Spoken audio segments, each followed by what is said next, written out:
Welcome to our discussion of SAT Practice Test 10, Section 4. We're going to get right into it, answering the questions. And if you have anything that you want to request from us, any comments, any lessons that you'd like to see, then you can go ahead and make that known through the commentary, and we'll try to get to it as best we can. So let's go ahead and jump right into SAT Practice Test 10, Section 4, which you can find for free on the College Board website. And you can refer to this video for solutions on why the right answers are right. You could also, if you're watching this live video after the fact, then you can pause before we cover each question, try to answer the question yourself, and then look at our solution for an explanation of to see whether it matches up with how you did it yourself. So let's go ahead and jump right into it. So we've got a helicopter hovering 40 feet above the ground, gains altitude of 21 feet per second. Notice that the units are matching up. That's really important. So this is just a nice linear. It's starting at some amount. The y-intercept is what it's starting at. And the rate of change is it's changing by 21 per second. So a nice simple y equals mx plus b, 21x plus 40. Now, they're not calling it x, they're calling it t, so y equals 21t plus 40. And one thing that's often done to make a nice simple y equals mx plus b a little more confusing is that they're offering it more as a y equals b plus mx. So a nice little reversal there to kind of make things just a little teeny bit more challenging. And so that'll give us 40 plus 21t. So the answer for number 1 should be B. Going over to number 2 now.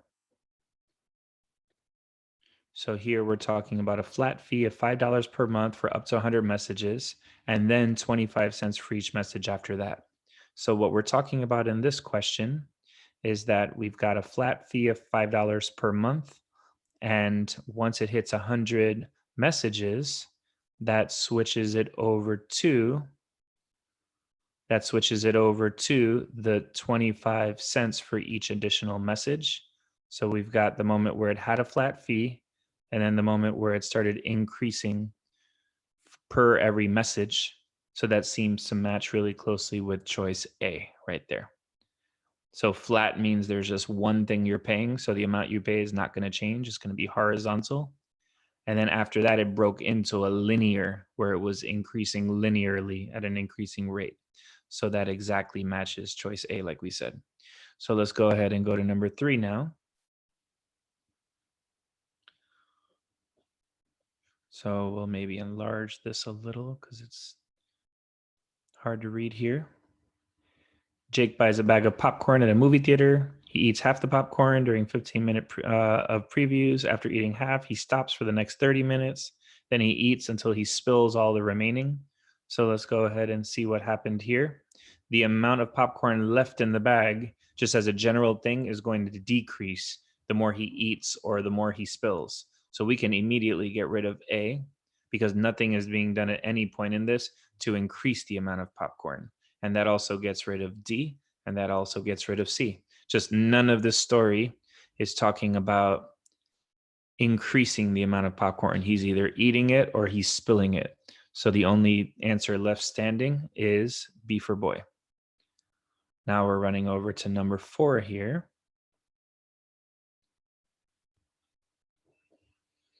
20 minus x equals 15. What's the value of 3x? So here we could maybe save a little time. I was going to say save a little time by solving right for 3x, but there's just almost no way to do that here. You have to know what x is and then multiply it by 3. So we can subtract 20 from both sides. That gives you negative x equals negative 5. Multiply both sides by negative 1, and x equals positive 5. So just look out for choice A, because if there is anything evil going on, it's the evil hope that you're just going to get x equals 5 and quickly circle it and move on. This is why a lot of people don't realize until they get their score back that they did poorly on an SAT, because they're walking into a lot of these errors. So you want to look out with that. But assuming that you're taking your time and just, that moment that you bubble in an answer choice, that's your more important moment where you want to just have your antennas up a little bit.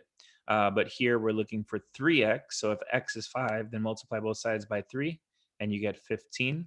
And the answer to number 4 is going to be C. So let's go ahead and go to number 5 now.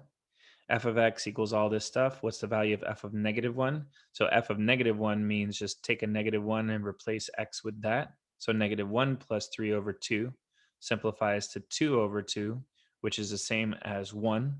The thing you want to get ready for down the line is, what if they said f of x minus 1 or something with 2 pieces? It's a little more complicated. In that situation, you would want to replace x with x minus 1, which is not hard to do, but is uncommon, so a lot of people struggle with it. Now, this part here has almost nothing to do with this problem, so don't get distracted. Just to let you know that just like they're going to ask you to plug in singular numbers and variables, they may ask you to plug in more complex things with multiple pieces, and we should be equally comfortable plugging that in the same place as x. So moving on, so number 5 was C. We're moving on to number 6 now. What's equivalent to this expression? So here we're going to want to distribute. So 2x times x squared is 2x to the third, because now we've got 1x here and 2x here, 2 x's there. So we have 3 x's all together. And then distributing the 2x into the minus 3x, 2 times -3 is -6, and x times x is x squared. So 2x cubed minus 6x squared is going to give us answer choice D for number 6. Moving on to number 7 now. We've got a retail company with 50 large stores located in different areas throughout the state. Okay, the researcher believes that employee job satisfaction varies from store to store. What is a sampling method that's appropriate to estimate the proportion of all employees in the company who are satisfied with their job? So we're kind of talking about data collection questions. And when you're dealing with data collection, you have 3 things to look out for. Number 1, you want no definitive statements. So I can never say what's definitely going to happen, because a science experiment will only equip us to make a better educated guess than before. We want no bias. So for instance, if I want to know people's opinion about golf, I shouldn't go down to a local golf course and start asking. And you can only reflect on what you studied. So for instance, if I want to know what 3rd graders around the country think about something, I shouldn't pick a sample of kids from a single 3rd grade class. I would need a sample of 3rd graders from around the country. So if I want to reflect on something, I need to study a sample of exactly that. So these are the 3 things to look out for in any data collection question. So here we want to know the proportion of all employees of the company who are satisfied with their job. So what am I going to want to sample? I'm going to want a random sample of all the employees at the company. So which answer choice says that? Selecting one of the stores, well, that's only going to give me the opinion of people from that store. Selecting 10 employees from each store at random. So far, I like that one. Surveying the 25 highest paid employees. So now, because they're the highest paid, they're different than everyone else. So this is all relating to this bullet point right here, that whatever you're testing, whatever you're reflecting on has to reflect on what you tested, or whatever you test can only reflect on exactly that same group. So if I do one of the stores, that makes it different than all the employees at the company because it's just one store, or the 25 highest paid are different from everyone else at the company because they're higher paid. And the one for choice D, creating a website where people can express their opinion and using the first 50 responses. This is the idea of the responses being voluntary. So that's the idea of bias. If something's voluntary, if I say, okay, anyone who wants to respond can respond, then the people who are going to volunteer to respond are different than everyone else in the sense that they volunteered and other people didn't. So all 3 of these can be narrowed out by the idea that you can only reflect on what you studied. And if we want to study everyone at the company, we can't pick little sets of people that in one way or another are different than everyone else within the company. We want a random sample of people within the company. So let's go ahead. And so we picked for 7, we picked choice B. Now we're going to number 8. The two graphs show the total amounts. Okay, when we see a graph on the SAT, we want to be looking out for false XY axes. So I want to just look right here and just make sure that both of these axes come back to the number 0. And you'll notice that a significant number of the time they actually don't. So it's something to keep your eyes out on. And okay, just making a little space on my screen here. Okay, so after they made their initial deposits, how much more did Ian deposit each week than Jeremy? So we may take this from the perspective of translating slope, because depositing per week is kind of a reference to the idea of slope. And slope is your change in y over change in x. So slope is your change in y over change in x. And in this problem, the y-axis is the amount deposited, and the x is the time. So how much is the deposit changing per time is what we found when we kind of did a little analysis of what is slope here. It's the amount deposited over time. And look what they said, the amount deposited each week. So we just confirmed here in a really sort of mechanical way that yes, they're actually asking us about slope. So what is the slope of, let's say, Ian's line? So that's our change in y over change in x. If you're ever given the slope visually where you can just see it, then instead of using the slope formula, you want to think of change in y over change in x as something that you can see. So as I'm going from point A to point B here, how much is y changing? It's changing by 100. And how much is x changing? It's changing by 1. So 100 over 1. So Ian's slope is 100. So I'll just put 100 like that. And how much is Jeremy's changing? So from point C to point D. Now, by the way, we said slope is rise over run. And the implicit thing in all that is that it's rise over run as you go from left to right. So when we said from A to B, or in this case from C to D, we're purposely going from left to right each time. So as we go from C to D, how much am I rising? Well, I want to go to nice kind of clean points. So I'm going to rise from 300 to 500. And how much are we running? We're running from 0 to 4. So why did I pick, actually, so then we said point D was here, but we actually ended up using a point D that was right here. So as we went from point C to point D, we went up by 200 and we went over by 4. So for Jeremy, the change in y over change in x, which is the rise over run, is changing by, the y is changing by 200, the x is changing by 4. And so 200 divided by 4 is 50. So we have Ian's slope. We confirmed initially that they were asking us for slope. Ian's slope ended up being 100. Jeremy's slope ended up being 50. So how much more did Ian deposit per week? He deposited 50 more, because 100 is 50 more than 50. So the answer to number 8 is going to be C. Now we're going over to number 9.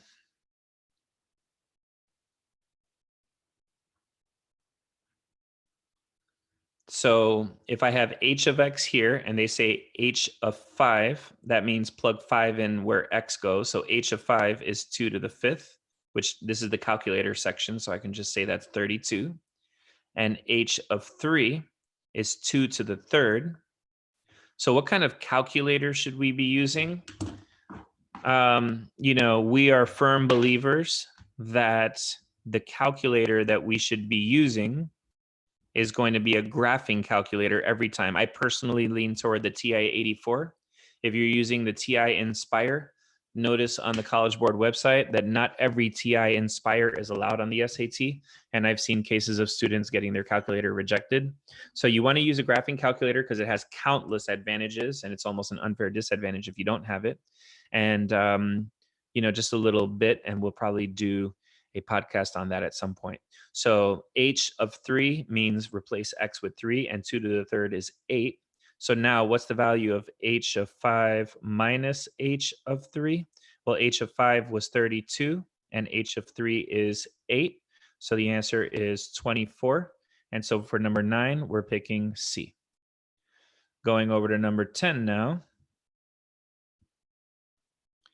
A researcher surveyed a random sample of students from a large university about how often they see movies. The researcher estimated that 23% of the population saw a movie once per month. The margin of error is 4%. What's the most appropriate conclusion? So how does margin of error work? So for margin of error, if we have 23% as what we estimated or what we found in our experiment with a margin of error of 4, that means that from there it can go down 4 to 19%, or it can go up 4 to 27%. So minus 4% or plus 4%. So the margin of error of 4, means that we can go down 4 or up 4 from the original 23. So anything from 19 to 27. Is the researcher 19 to 20% sure? No, we're not talking about how sure, we're talking about the estimated results. It's plausible that the percent of students who see the movie once per month is between 19 and 27. So that would be choice D. So for number 10, our answer is going to be D for dog. Now we're going to 11. So we have two lists of numbers. Which of the following is a true statement comparing list A and list B? Okay, cheating a little because there are many true statements. So I would label the initial question here as a very vague question. So since it's such a vague question, we're going to want to cheat off the answer choices. So we have a vague question here. So we'll cheat off the answer choices. And we have the idea that the choices are talking about standard deviation. So let's do a little explanation of what you need to know about standard deviation. Standard deviation is this very robust and rich academic idea. But the good news for you is that what you're going to be asked on the SAT is a very simplified version of it. So it has a formula, it has a bell curve, it has all sorts of things we need to know. And for the SAT, we only need to know a fraction of that. So for standard deviation, what we want to know is that more deviation means more values that are away from the center. So more of the values are deviating. Deviating means to go away from something. So a social deviant would be someone whose behavior is far away from what most people do in life. So looking at these numbers, you have 1, 2, 3, 4, 5, 6. Okay, it's kind of a random group of numbers, but the center of both of them is going to be, let's see, for the first one, if I have 1 and 6, it might not hurt me to actually find the mean here.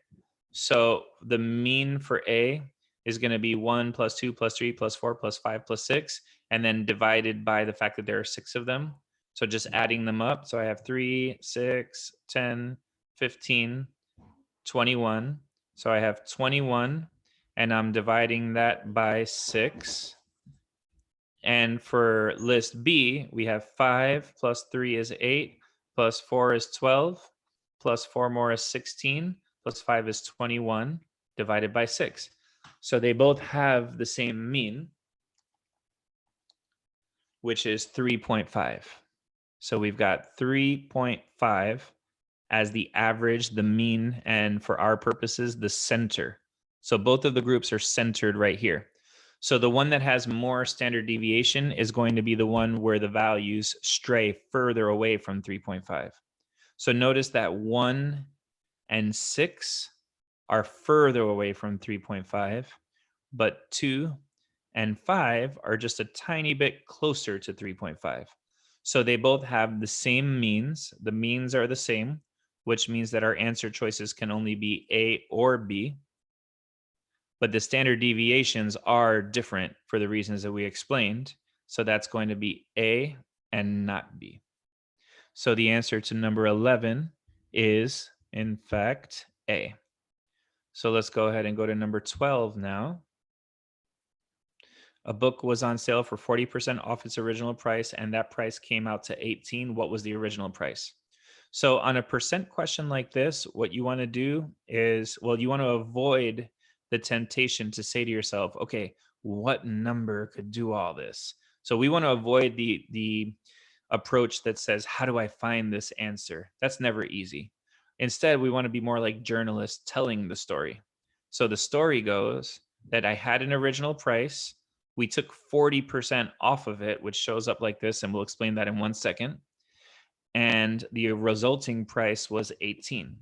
So X times 0.6 is 18, and then you would divide both sides by 0.6, and X comes out to 30 there. So the original price is 30.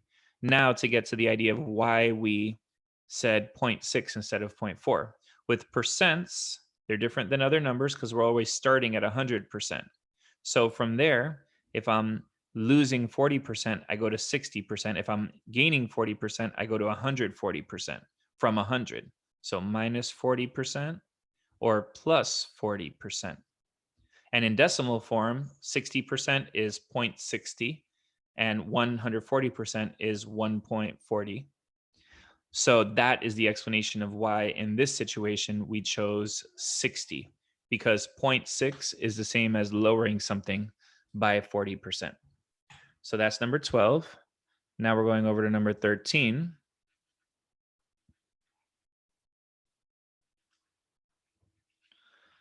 So 13 takes up a lot of space on the page. 3 colonies of insects are treated with pesticides, blah, blah, blah, blah, blah. Okay, getting over here. Which of the following colonies showed a decrease in size every 2 weeks after the initial treatment? So weeks after treatment is labeled right here. Weeks after treatment, 0 weeks, 2 weeks, 4 weeks, 6 weeks, 8 weeks. So every 2 weeks is going to be each of these going to the right. And which of the colonies had a decrease in size? So the number of insects is going to be the size. So which one was only going down? It's decreasing every week. So for colony A, it's going down every single time. So I like picking A for that. For colony B, so it's on its way down from here to here. Then it's going down further, and it's still going down. And so from week to week, I see colony B on its way down. Colony C, you can really initially see that from here to here, it's increasing. So we would say A and B for number 13, which is choice C. Now we're going to number 14. Of the following, which is the closest to the ratio of the total number of insects in all 3 colonies in week 8 to the total number of insects at the time of initial treatment? So we've got the ratio of the total number in week 8. So in week 8, we've got roughly, let's say this appears to be around 18-ish. And if they're asking us a question like that, then they expect us to estimate. So 18, this looks like 10 to me. And this one here is a little more than halfway. So I would say maybe like 50, 52, let's say. So 50 would be halfway, and it's a tiny bit above that to my eye. So we've got 18 plus 10 plus 52 divided by the total number of insects at the time of the original treatment, the initial treatment, which right here we had exactly 80. So this we'll consider 80 because it's right on the line. This one is lower than 70, so I might call it 65. And right here, we've got something really close to 60, but not quite there, so I'll call it 58. So 80 plus 65 plus 58. And so now we've got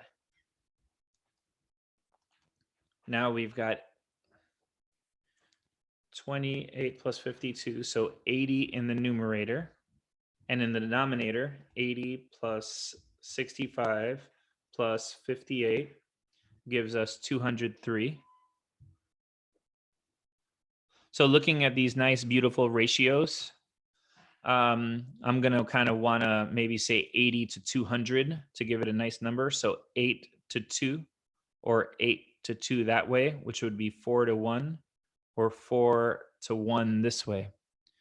So which of these kind of matches up? Now let's see. The number of insects in week 8 to the time of the initial. I'm seeing a big number to a small number, and I'm trying to see what I might have missed when I did it because this is not matching any of them. Oh, okay. Seeing it now. I just magically inverted the numbers as I went from 80 to 203. So 80 to 203, apologies for my mix-up, is going to be the same as 80 to 200, which is the same as 8 to 20. So keep simplifying it. 4 to 10, 2 to 5. So something in the ratio of 2 to 5, if you think of 80 and 200. And now that exactly matches choice A. So the answer to 14 is going to be A. Okay, moving on to number 15. Right circular cone has a volume of 24 pi. The height is 2. What's the radius of the base of the cone? So a circular cone, and this is in our formula sheet, has a volume of pi, a volume of 1/3 pi r squared h. 1/3 pi r squared h. That volume is 24 pi, and the height is 2, and we don't have the radius. So far we have that, and we can solve it for r. So we can start by dividing both sides by pi. 24 equals 1/3 r squared times 2. Now I might want to bring together the 2 and the 1/3. When you multiply those, you get 2/3. So we're kind of rearranging the right side. Now I might say one of the simplest things to do is to multiply both sides by the reciprocal of 2/3, which is 3 over 2. Now, just because you have access to a calculator doesn't mean it's the best way. So multiplying this out, I might just divide by 2 and replace this with 12 and quickly get 36 there. To me, that's quicker than using a calculator. And 36 equals r squared, and the square root of both sides says that the radius is 6. So what's the radius? B6 for number 15. Moving on to number 16 now. 2015, the populations of X and Y were equal. From 2010 to 2015, city X increased by 20% and Y decreased by 10%. The population of X was 120,000 in 2010. What's the population of city Y in 2010? So there's a lot of inverting of the chronology here because we're starting with the later date and then we're going backwards, 2010 to 2015. So that's sort of something I might refer to as artificial difficulty. But we have for city X, we have 120,000 and it increased by 20%, which is multiplying by 1.2 because we talked about that a little while ago. For percents, you start at 100% and then you go up or down from there depending on whether you're increasing or decreasing by a percent. So 80% here, 120% here, which is 0.8 there and 1.2 there. So if I were increasing by 20%, it's 1.2. Decreasing by 20% is 0.8. So the story for city X is that we started at 120,000. We increased by 20%. And what does that give us? So it's 120,000 times 1.2 is 144,000. Okay, and then for city Y, let's see what it tells us.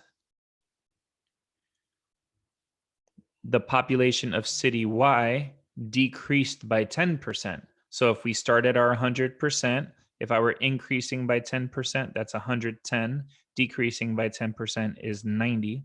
So this question is telling us that city Y decreased by 10%, which is 90%, 0.9. So 90% is 0.9 and 110% is 1.1. So city Y, let's see here. City X increased. City, okay. In 2015, it says that they were equal, right? So then at the end of it, that was very subtle there. It took me a second to identify that. But it says in 2015, the populations of the two groups were equal. So that means in the later, because this is the 2010, and then it develops into the 2015. And what we're doing here is we're being very careful to not fall into the confusion of moving forward and backward in time and all of these different percents and statements all at once. But it says that in 2015 they're equal. So we can say that this was 144,000. But what we don't know was what city Y was in 2010 initially. So by figuring out X, we have what Y was in 2015, and we have our whole statement. So just reviewing this statement, for city Y, we had some unknown value, it decreased by 10%, and it landed at 144,000. So as opposed to trying to find the answer, we're telling the story. And now we can just go ahead and solve that. So 0.9 X equals 144,000. Divide both sides by 0.9. And you get X equals whatever you have for 144,000 divided by 0.9, which is 160,000. So the answer for choice 16 is C. Going on to number 17 now. The volume of a sphere is given by this formula. And they're saying, give us the radius in terms of the volume. So they're basically saying, solve for R. Solve for just the radius. So V equals 4/3 pi R cubed. I might rewrite this to start. Let's say A over B times C is the same as A over B times C over 1, right? Because any number is itself over 1, which is the same as AC over B. So I can replace 4/3 pi with 4 pi over 3. So we just kind of rewrote it in a way that's going to be easier to deal with. Now, if we want to get rid of the 4 pi over 3, we can multiply that whole thing by the reciprocal, 3 over 4 pi. So 3 here over 4 pi. Now, once again, we have the idea of 3 over 4 pi.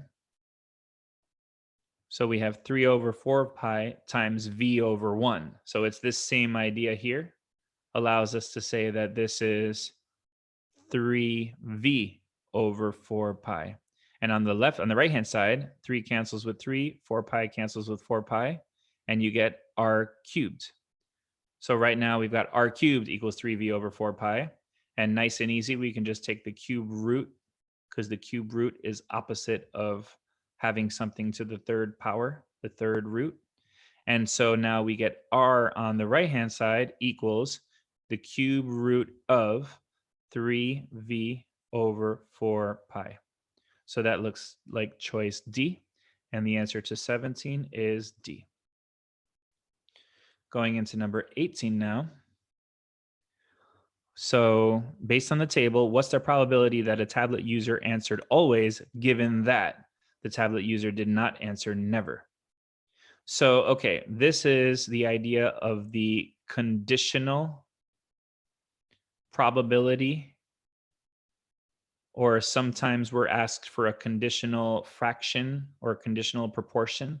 Conditional is the idea that we're shrinking the set of data. So when they say, given that the tablet user did not answer never.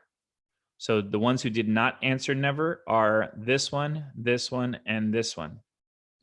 So if probability is the part over the whole group we're dealing with is going to be 24.3 plus 13.5 plus 30.9. So that many percent points. And out of that group, what's the probability that the person answered always? So always is the 30.9 within that bigger group, right? So we're just going to put 30.9 on the top. And so whatever you get on the bottom simplifies to 24.3, let's see, plus 13.5 plus 30.9. So the bottom becomes 68.7. So you got 30.9 divided by 68.7, which comes out to 0.44978, and it goes on and on and on, but that can be rounded to 0.45. So for number 18, we're getting C. And let's go over to number 19 now. A is a constant. The graph of the equation is a parabola. What's true about the parabola? Okay, so just attributes of a parabola. What they're giving us is the vertex formula of a parabola, which generally looks like this: y equals a, x minus h squared plus k. And h comma k is the center of it all. And another just important thing to know is that the sign of the A is going to indicate whether it curves up or downward. So I know that because we have a negative sign there, it's not going to look like a classic parabola, which is a U type of shape. It's going to look upside down. It's going to be like a mountain kind of shape. So that's number one. It doesn't have a minimum value because of that shape. This point right here is going to be the maximum height of it. So we have a maximum, not a minimum. So we can already narrow out choices A and B. Now getting into the center, well, because there's a minus sign in the original formula, that means that whatever number we see here is going to be kind of the opposite of what we really have. So the vertex is going to be +3. It's going to be the opposite sign of what we see right here. And it's going to be the same and the y part of it as what we see at the end there. So switch the sign for the x because of that yellow negative sign in the original formula, and keep the same sign for the k. So switch the sign for h, keep the same sign for k. And so we have the vertex at 3 comma a, and that means that our answer is B for boy on number 19. Excuse me, we crossed out minimums and we kept maximums. So it has to have a maximum and 3 comma a, so D for dog. Apologies for my mistake. Tutors make mistakes too. Okay, so let's go over to number 20. The maximum value of a data set consisting of 25 positive integers is 84. A new data set consisting of 26 positive integers created by including 96 in the original data set. Which of the following must be 12 greater for the new data set than for the original data set? So we have the maximum value. So I have a data set that I'm going to kind of embody with this oval shape here. And the maximum value in that data set is 84. And there's 25 numbers in here. So 25 is not one of the numbers, it's just how many numbers are in there. So now we have a new data set with just a little extra. It's going to have 26 numbers in it. So that'll be symbolized with a slightly bigger shape. So this has 26 numbers in it. And it still has the 84 somewhere in there. But now it also has 96. Right? Okay, so what is going to change by 12? Well, let's just assume that the first number in the data set is 0, just to make a point. If the first number was 0, then the range, which is the distance between the highest and lowest values,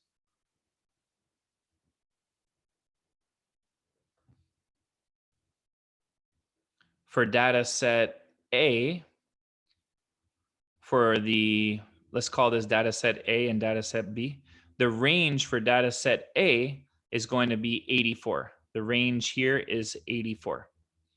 And for B, if the first number is 0, the range will now be 96.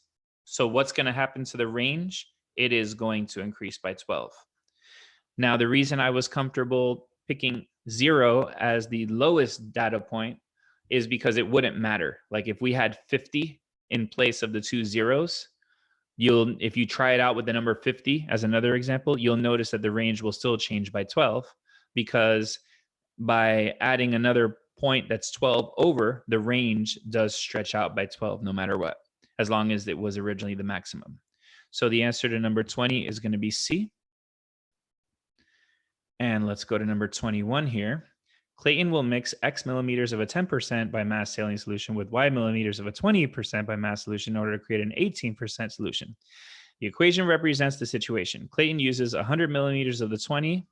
How many millimeters of the 10 must he use? Okay, here we go. Now we're talking about some real math here, some really difficult stuff. So we have X millimeters of the first thing with Y millimeters of the second thing. And that means that the total ends up being X plus Y. And I'll explain this in a different way in a little bit. But for the first one, it was 10%. For the second one, it was 20%. And in the end, it's 18%. Okay. So what are X and Y when we're thinking of this situation?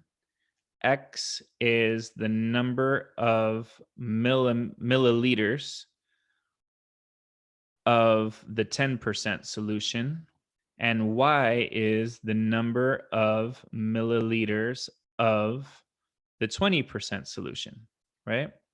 So this 100 saying that there's 100 milliliters of the 20, that means that Y is already known to be 100.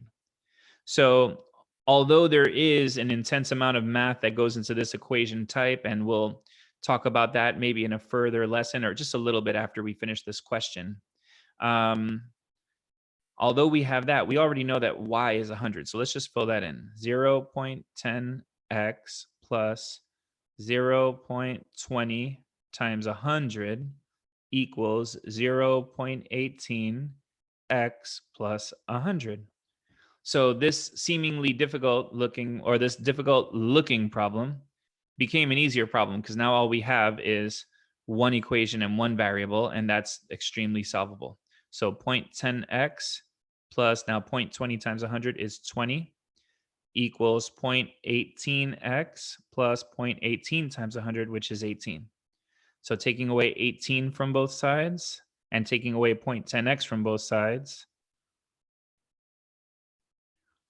So I combine those two steps, but if you take away 18 from both sides, you get 2 on the left. And if you take away 0.10x from both sides, you get 0.08 on the right, 0.08x. And now you can divide both sides by 0.08. So 2 divided by 0.08 is 25, and x comes out to 25. Now, this will be something that we'll be doing a video on very soon because it does come up. The harder version of this question comes up on SATs, but I'll just give you a quick sample of what a question like that would look like. So we call this adding to a mixture or solution.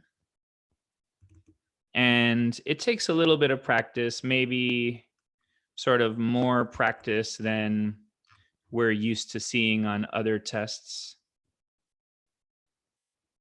And I've got the screen frozen right now, and I'm actually pulling up examples of other questions in my sort of bank of questions that relate to this situation, just so that you can kind of see what this concept looks like. Like this is referring to something that, like I said, we refer to it as adding to a mixture. But it's just a good thing to know about with the SAT in general. And after seeing this little lesson that we're about to do, you probably won't feel totally comfortable with this concept because it's a high level one. You'll probably need to wait until we do a full lesson on just this thing. So here's what question 21 is referring us to. This question here on the bottom left of the screen, a mixture of water and sucrose is 10% sucrose by weight. How many grams of pure sucrose must be added to the 200-gram sample of this mixture to produce a mixture that's 20% sucrose? So FYI, for any copyright people out there, this comes from a McGraw-Hill book that related to the defunct SAT. So since the old SAT doesn't exist anymore, I doubt that McGraw-Hill will have any problem with me using this problem. But in any case, I've got a 200-gram sample that we're starting with, and 10% of that is supposed to be sucrose. So for each step in this process, you have the percent and it's some percent of the actual amount. So to that, we're adding an unknown number of total, and that total is 100%. They say it's pure sucrose. So I'm going to put 1.0 to signify 100%. But if you're well versed in this, you may not even write 1.0, because what happens when we multiply by 1? Nothing, right? So, but the idea is that for every stage in this process, we have the percent and the total, the percent and the total. And the answer as well, we're going to have the percent and the total. So the total was 200, and we added a total of X to that. And in the end, the total, the running total that we're keeping is literally 200 plus X. And it says that the ending mixture is going to be 20%. So of that total, 20% of it is sucrose. So what are we doing? We're writing an equation about the amount of sucrose that we have as we go. So out of the original 200, 10% was sucrose. Now an unknown amount was added, and 100% of that unknown amount was sucrose. And then the total ends up being 200 plus X. And out of that total, 20% of that new amount is sucrose. Complicated if you're seeing it for the first time, but like I said, stay tuned for more in-depth explanations on this concept. So now what we're just going to do is go ahead and calculate it out. 200 times 0.10 is 20 plus X. And now we're distributing here. 20% of 200 is 40 plus 0.2X. And right now I'm taking away 0.2X from both sides, so 0.8X. And I'm taking away 20 from both sides is 20. And now we're dividing by 0.8 on both sides. So 20 divided by 0.8 is 25. And the answer to this question comes out to 25. Is it complicated? Yes, it is. Is this question on copies that we've seen of the modern day SAT? Yes, we have seen this exact question with different numbers on the SAT. We refer to it as adding to a mixture. And yes, indeed, you need to know it. So moving on to question 22 now. Okay, the first year Eleanor organized her event. She had 30 people. For each year, she invited double the previous year. So now double, is that addition or multiplication? That's multiplication. So if every time we go on, we're adding something new, that's a linear equation. If every time we go on, we're multiplying something new, that's an exponential equation. And exponential equations have the general format y equals a times b to the x. So here, we originally started with 30. Then it's going to be doubling over and over again, and that's going to happen 5 times. So the formula is right here. And so that would be the actual formula of what they said. So that's fair game. We need to know how to be able to do that. But the idea is that it's an exponential function, and it's increasing because it's doubling. So the answer to number 22 is D. Okay, moving right along. So by the way, we never formally said for number 21, the answer was 25, which is B for boy. And moving on to number 23 now. Some values of X and their corresponding values of Y are shown in the table above. A is a constant. There is a linear relationship. So we were just talking about linear versus exponential relationships. So linear means that we're adding something constantly. Every time X changes, we're adding the same thing to Y. So do we know for a fact that it's changing constantly here? I'm not sure if they're arranging it that way or not. They're not telling that to us, so we have to be a little careful. But I know that I can find the equation of a line with certain, processes that we use all the time. So my slope, if we use the slope formula, y2 minus y1 over x2 minus x1. So if these are corresponding x and y values, I can say that when x is a, y is 0. And when x is 3a, y is negative a. Whatever that all means. But if we can arrange it that way, then we can just as easily label the first point x1 and y1, and the second point x2 and y2, and we can throw those into this formula. y2 minus y1 over x2 minus x1. So negative a over 3a minus a, which is 2a, the a's cancel and you get -1/2. So now, if we ever have a point and a slope, we can go ahead and use the point-slope equation of a line. If you have a slope and an intercept, you use the slope-intercept form, which is y equals mx plus b, the common one. But if you have a point and a slope, then you use the point-slope formula, y minus y1 equals m times x minus x1. And so the x1 and y1 can be the same x1 and y1 that we used before. So y minus 0 equals the slope that we just found, x minus a. So now simplifying, y minus 0 is nothing. Just distribute the 1/2, -1/2 times x minus 1/2 times a. So -1/2 times a is positive a/2. Just a quick little aside, -1/2 times a was the same as -1/2 times a/1. Any numbers itself over 1, which is negative a on the top and 2 on the bottom. But it was actually -1/2 times negative a. So you have a negative sign here, a negative sign here, and the two negatives become a positive. Okay, so we have it now, and now we're just trying to simplify it into one of the answer choices. So you're always rewarded on the SAT for multiplying to get rid of fractions. So we can multiply both sides by 2, and we'll have 2y equals -x plus a. So multiplying by 2 is going to multiply here, but it's going to cancel here, and it's going to cancel here as well, because you had 2 on the bottom to cancel it against. Now adding x to both sides to get the x on the left, x plus 2y equals a. And so the answer to this question is A for number 23. Going over to number 24.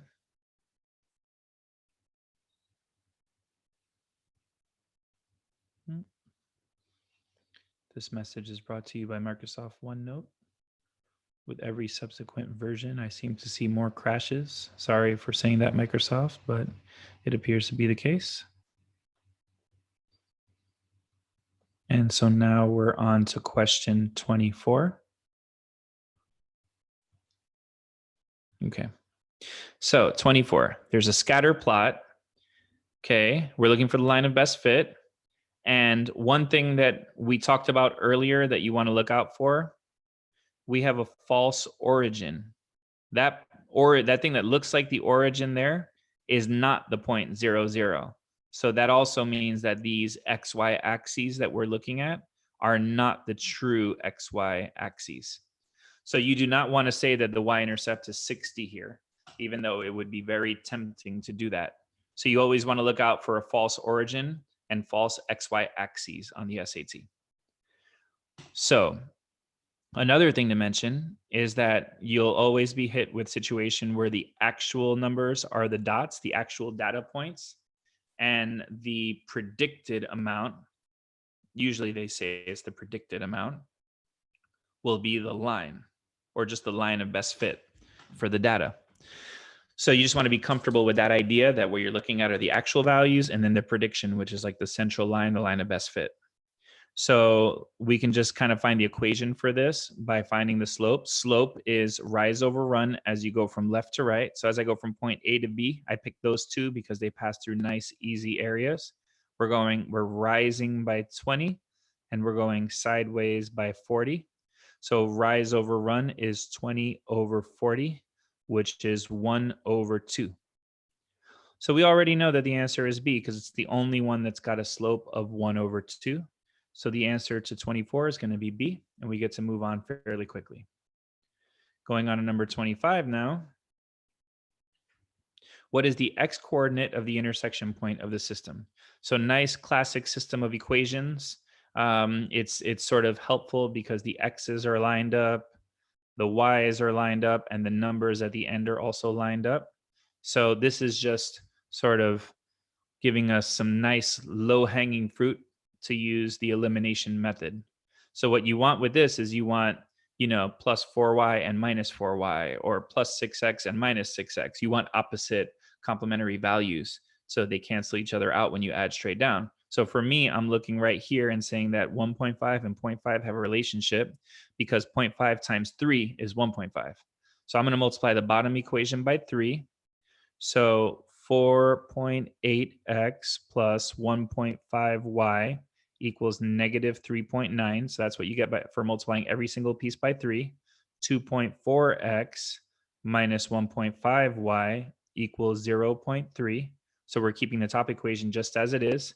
And now that we have some nice opposites right there, when we add straight down, we can go ahead and get the y's to drop away. So 2.4 plus 4.8 is going to be 7.2x equals negative 3.6. Divide both sides by 7.2. And x is negative 1 over 2. Negative 3.6 over 7.2 is 1 over 2. So what's the x coordinate of this intersection? It's negative 1/2. And we solve that by using the elimination method. So the answer number 25 is A. Moving along to number 26 now. Keith modeled the growth over several hundred years of a tree population by estimating the number of trees of the tree's pollen grains. He estimated that there were 310 the first year, and there was a 1% annual increase. So a percent increase implies multiplication. So that's our exponential equation. Y equals A times B to the X. So the starting was 310. The starting amount was 310. It was a 1% increase. So we've done this a few times. You start at 100%, and increasing by 1% gives you 101. Decreasing by 1% would give you 99%. And this is 1.01 in decimal form. This is 0.999 in decimal form. So there's an increase in 1%. So 1.01 to the X, but they're calling that the T, which is fine. And so that's giving us something like choice D for number 26. Going on to number 27 now.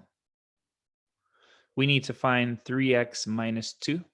So if we can kind of do this without having to actually solve for x, we can save some time for ourselves. So maybe we can start by distributing the 2/3. So 2/3 times 9 is 6. 2/3 times 6 is 4. So we have 6x minus 4 equals 9x minus 6. And they're asking us for 3x minus 2. So I can maybe take away 6x and add 4. Take away 6x and add 4.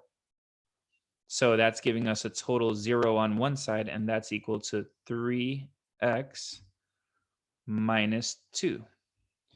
And I've done this before and gotten 0 as well. So let's see if we can maybe figure out what mistake I made when I did it. So trying one more time. 9, 2/3 of 9 is 6. So 6x minus 2/3 of 6 is 4. Aha, and that is the same thing I did last time. I didn't include the other minus 4. So apologies for that. And I'm sure there's someone out there who made the same mistake when they did this. But now that we've got this extra 4 that I neglected to include the last time, it'll solve out nicely.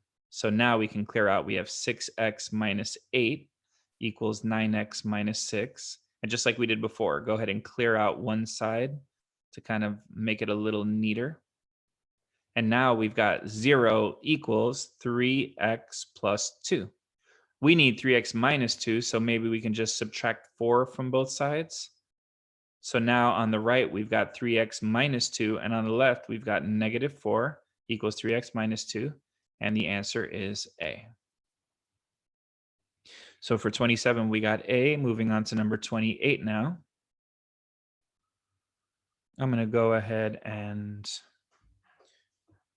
rearrange this a little bit so that we can see this information with a little better detail here. So I'm kind of arranging it so we can see A, B, C, and D while also zooming in at the same time. Okay, so we have the function f defined above. K is a positive integer. Okay, so what is it that they're getting at here? There's just a nice little sort of parallel example we can use. Like, let's say that we had y equals x squared plus 7x plus 10, and the question says, find the x-intercepts. You'll see where we're going with this in a little bit. If finding the x-intercept, we need to know that's code for making y equals 0. So we'll start by making this whole thing equal to 0. This is a parallel situation that's going to shed light on what we're doing here.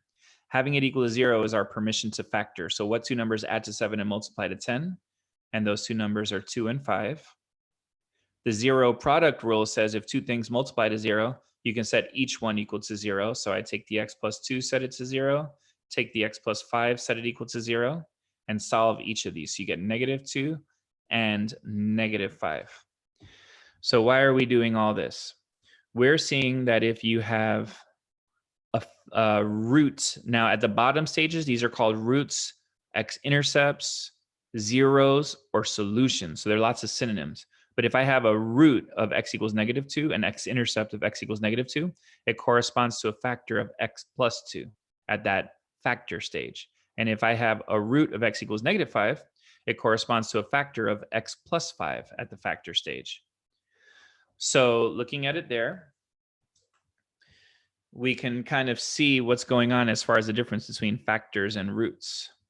So I know that if this is in the factored form, when you see the parentheses, those are the factors. So the root that goes along with x plus 3 is the opposite sign, x equals -3. Right? Because that is how you get back and forth between factors and roots. If you have a nice, easy kind of x plus some integer, you're just flipping the sign. But they said that k is a positive integer, so this is x minus some number. So it looks like x minus something. So then at this stage, it would be x equals plus that same number. Because how do you get between factors and roots? If I had x minus k, I would set it equal to 0 and add k to both sides, and x equals k. So x equals -3, x equals -3, and x equals some positive number, because k was positive. So if I see plus k, I know it's still positive. So which of these could represent that? Well, one more thing before we dig through the answer choices. We look to the sign that's right here. If you have a plus sign right there, that means it looks like this. It's a regular parabola. If you have a minus sign right there, that means it's an upside down parabola. It looks like this. So we know we're looking for a regular parabola. So that has to be C or D. And we have as the two x-intercepts, -3 and some positive number. So right here, I see -3 as an x-intercept and some positive number. So the answer for number 28 is going to be D. C had an x-intercept of -2. We wanted the negative number to be -3. And so that's not going to work. So A and B were wrong because they were upside down. C was wrong because it had the wrong x-intercepts. And the answer for 28 is D. Now going on to 29.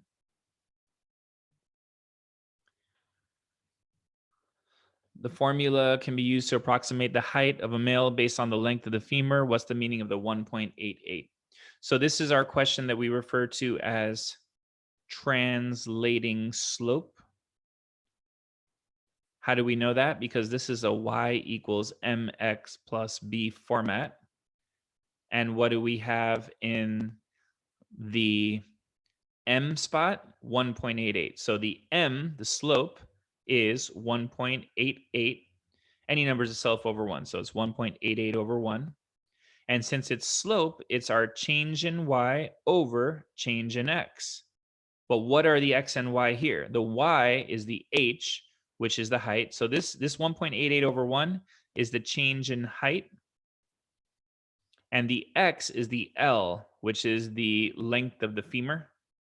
So change in femur length. So for every 1 inch that the femur changes, the height changes by 1.88. So what is the 1.88? It's the change in height for every change in 1 in femur length. So which answer says that? The change in height for every 1-inch increase in femur length. And that's exactly how we said it in our own words when we use the concept of translating slope. So for translating slope, you say the slope is the change in y over change in x. If you have some number that's not a fraction, it's that number over 1. And then you translate that into the units of the problem. The y was the height, the x was the femur length. And so a change of 1.88 in height for every change of 1 in femur length. And so for 29, we have D. Now we're going on to number 30. 30, we know these are parallel. Okay, so that's a trapezoid then, if the top and the bottom are parallel for a quadrilateral. And CD is 1/2 of AB. So I'm going to go ahead and call AB 2x and call CD x. And the secret for this question that's kind of on geometrical thinking is to kind of drop a perpendicular line right here that creates a right angle right there.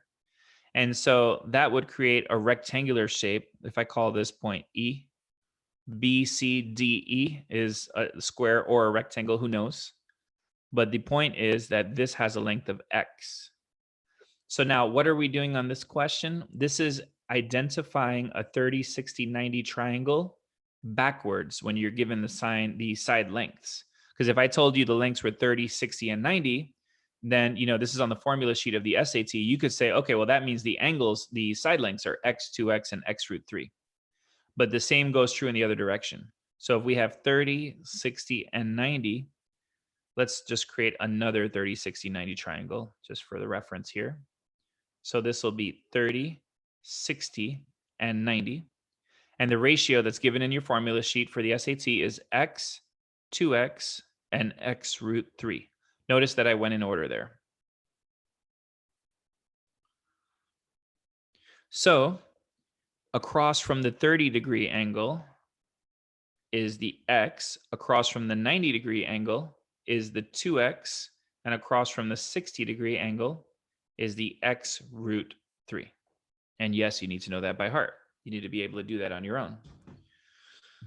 So here, if we have a right triangle and we see x and 2x, then that's enough for us to be able to assume that the third one is x root 3 for a right triangle. And that tells us that across from the 30 is the x. So this is our 30-degree angle. Across from the 60 is the x root 3. So this is our 60-degree angle.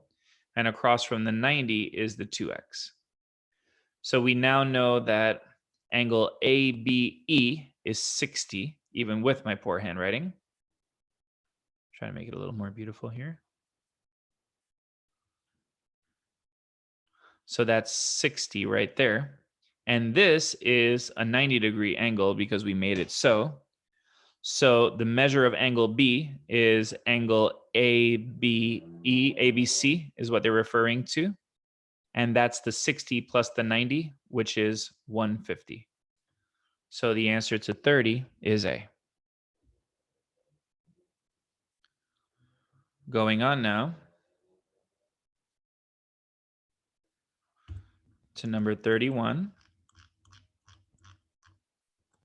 Lynn has $8 to spend on apples and oranges. Apples cost 65 cents each. Oranges cost 75. There's no tax. She buys 5 apples. What's the maximum number of oranges she can buy? So let's say that A is the number of apples. And R, I don't want to say O because it looks like 0. R is the number of oranges. Then we have 0.65A plus 0.75R equals 8. Now she's going to buy 5 apples. So 0.65, the number of apples is 5.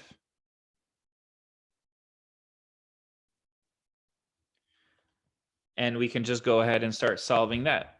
So 0.65 times 5 is 3.25 plus 0.75R equals 8. Now take away 3.25 from both sides, and you get 0.75r equals 4.75, and divide both sides by 0.75, and you get 6.33 repeated. So if you were able to buy a third of an orange, then we would buy 6 1/3 oranges. But since that's not possible, the answer is going to be 6, that the maximum number of oranges we can buy is going to be 6. So going over to number 32 now. In the triangle above, A is 34. So let's just go ahead and pencil that in. A is 34. And B plus C, what does that equal? Well, the three angles of a triangle add to 180. So 34 plus B plus C equals 180. Take away 34 from both sides. 180. Take away 34 from both sides, and you get 146. So the answer to number 32 is 146. Going on to number 33 now. The mean of the 5 numbers is 1600. Well, the average, the mean, is the sum over the number of values. So in this situation, it's all of these numbers added together plus x. So I'll just do that on my calculator. So that's 5,500 plus x is the whole sum of everything we have there. And we're dividing that by 1, 2, 3, 4, 5 numbers. And they're telling us that comes out to 1600. So now we're just solving this equation here, multiplying both sides by 5. And you get 5,500 plus x equals 8,000. Take away 5,500 from both sides, and you get 2,500.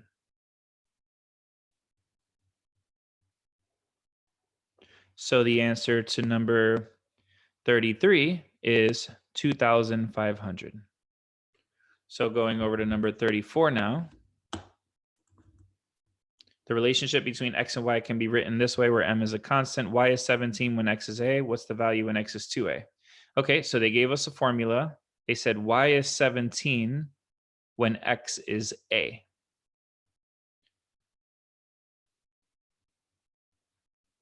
M is a constant. So according to this, what do I need to do to get this to turn into 2a?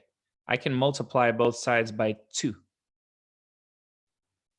So now I have m times 2a, if I want to see it that way, equals 17 times 2, which is 34. So this was our original equation, y equals mx, and we plugged in 17 for y and a for x. And so then we had 17 equals ma, but the question was asking us for 2a. So we multiply both sides by 2, and that gave us the 2a. So when 2a is in the x spot, what do we get in the y spot? We get 34. So the answer to 34 is 34. Going over to question 35 now. A and B are constants. The equation has infinitely many solutions.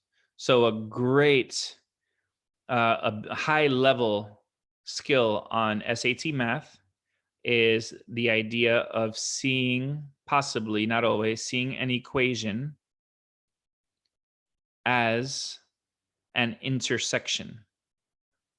Now, what do we mean by that? If I told you y equals, I'm just making up a problem here, 3x plus 7 and y equals 5x minus 6 for another line, and I say find the intersection, then I'm telling you, we're telling you as our general method on these types of problems that to find the intersection, you get both equations in the y equals format, which we have already, and set them equal.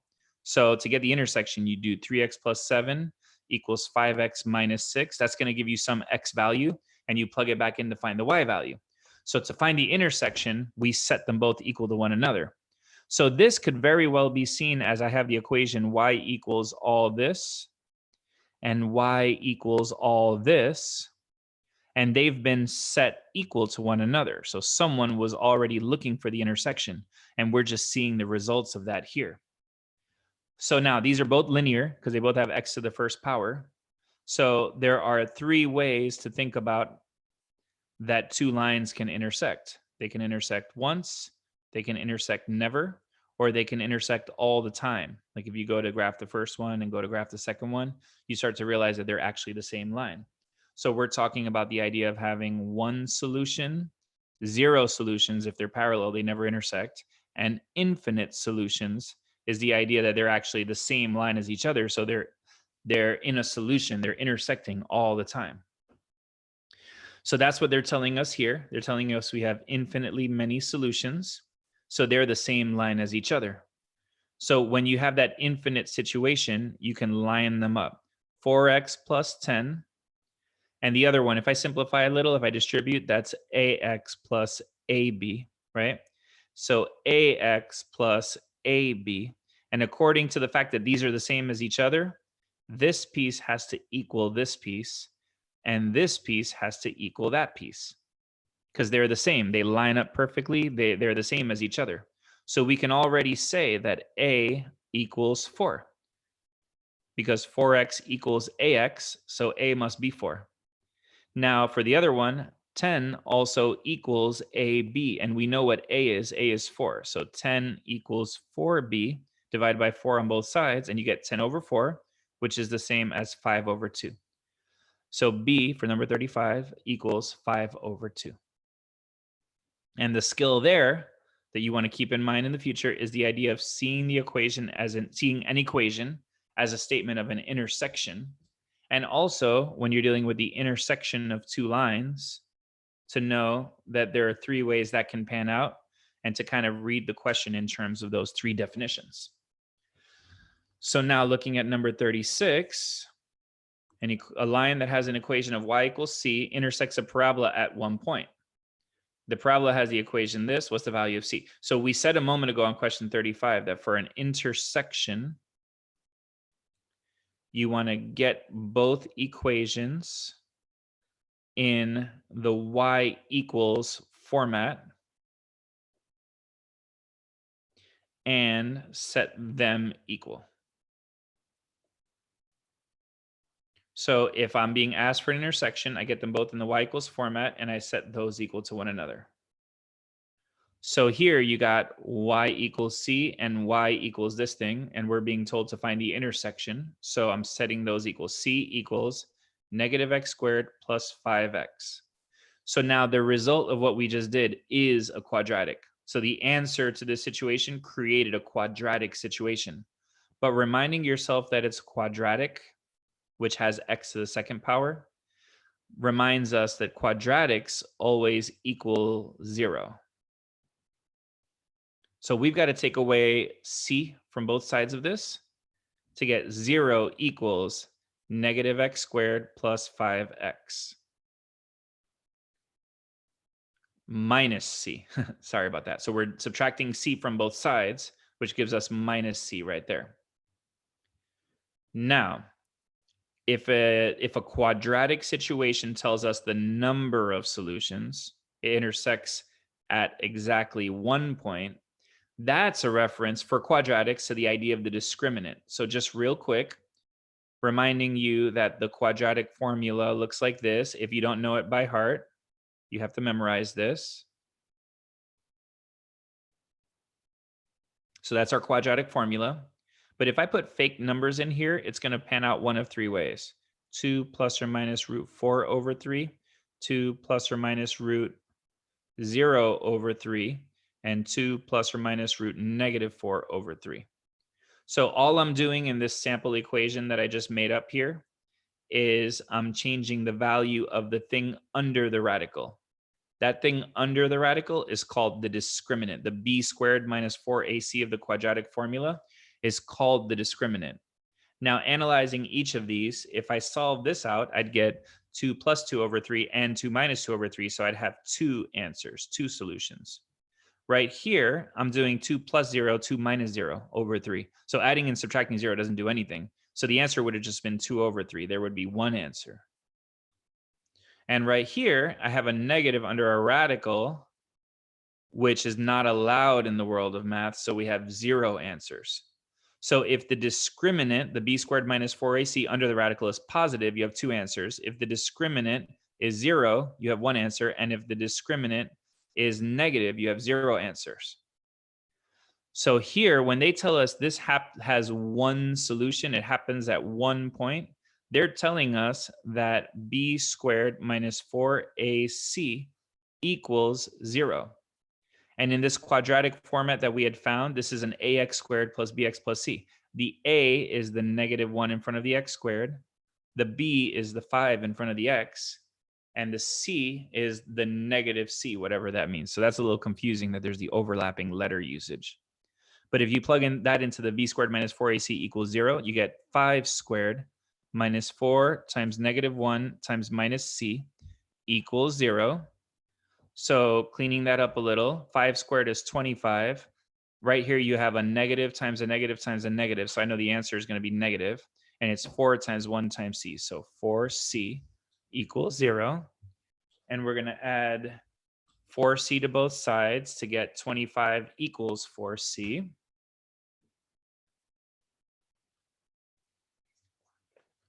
And so we have 25 equals 4c, and we're going to divide both sides by 4. So we get c is 25 over 4, which comes out to 6.25.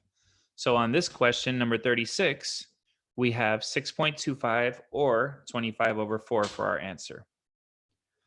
So now going over to let's go ahead and erase this here because we're going to need some space when we're solving question 38.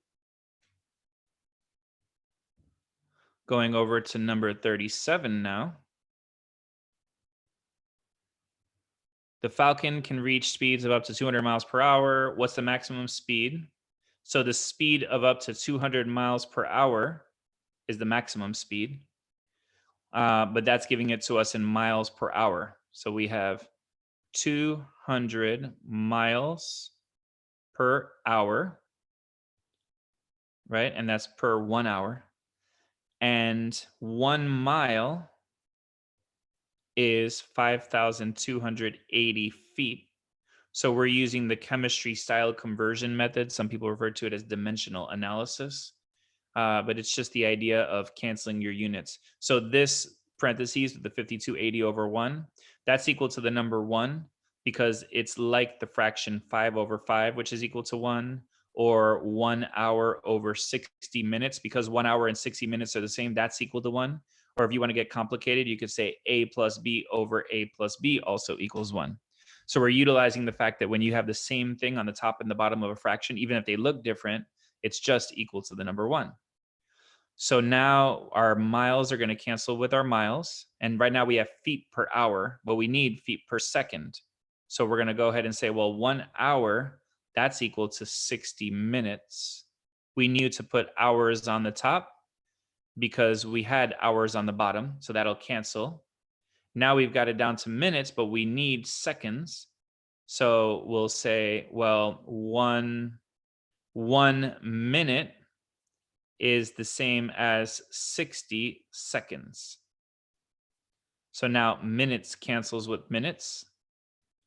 And the only units left standing through all of this are feet per second, which is what they were asking us for.